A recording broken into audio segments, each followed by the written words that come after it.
NCP नेता बाबा सिद्दीकी को जिस तरीके से मुंबई में सरेआम मौत के घाट उतारा गया, उसके बाद पूरे देश में हाहाकार मचा है।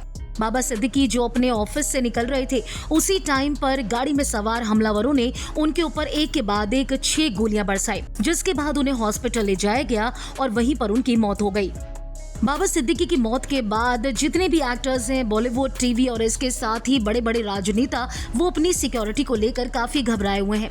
इसी बीच चिराग पासवान को लेकर एक बड़ी अपडेट सामने आ रही है। बताया जा रहा है कि केंद्रीय मंत्री चिराग पासवान की सिक्योरिटी को बढ़ा दिया गया है। चिराग को जेड कैटेगरी की सुरक्षा दी गई है। उन्हें पहले एसएसबी के कमांडो सुरक्षा दे रहे थे और अब उन्हें सीआरपीएफ सुरक्षा देगी।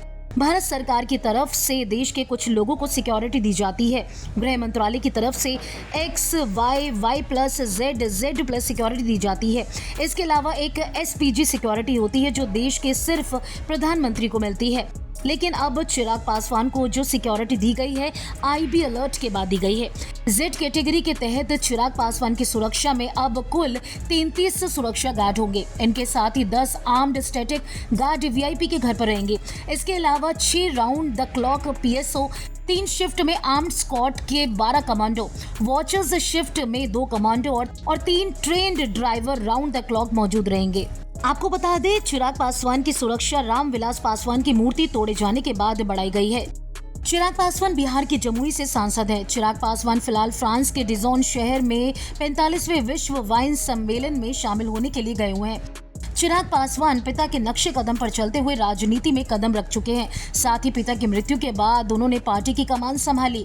लोकसभा चुनाव 2024 में चिराग पासवान बीजेपी के साथ गठबंधन किया और सीट शेयरिंग के बाद खाते में आई 5 सीटों पर जीत हासिल की। साल 2019 में चिराग पासवान ने अपनी सीट बरकरार रखी और जीत हासिल की। एनसीपी के नेता बाबा सिद्दीकी की 12 अक्टूबर को देर रात हत्या कर दी गई। बाबा सिद्दीकी को भी वाई कैटेगरी की सुरक्षा दी गई थी। हमलावरों ने बाबा सिद्दीकी पर उस वक्त हमला किया था जब वो अपने बेटे और कांग्रेस के विधायक जशान सिद्दीकी के ऑफिस से निकल रहे थे। इस हमले में बाबा सिद्दीकी के सीने पर 6 गोलियां लगी। इस मामले में पुलिस हर एंगल से जांच कर रही है और इसके बाद ही अब गृह मंत्रालय ने चिराग पासवान की सिक्योरिटी भी बढ़ा दी गई है, क्योंकि हाल ही में रामविलास पासवान की मूर्ति को तोड़ा गया, काफी हंगामा हुआ, जिसके बाद गृह मंत्रालय ने ये बड़ा फैसला लिया है। अगर आपने फिल्मी बीट को अभी तक सब्सक्राइब नहीं किया तो कर लीजिए। आप हमारा ये वीडियो फेसबुक पेज पर देख रहे हैं तो उसे भी लाइक कीजिए। बॉलीवुड टीवी से जुड़ी तमाम खबरों के लिए आप देखते रहिए फिल्मी बीट।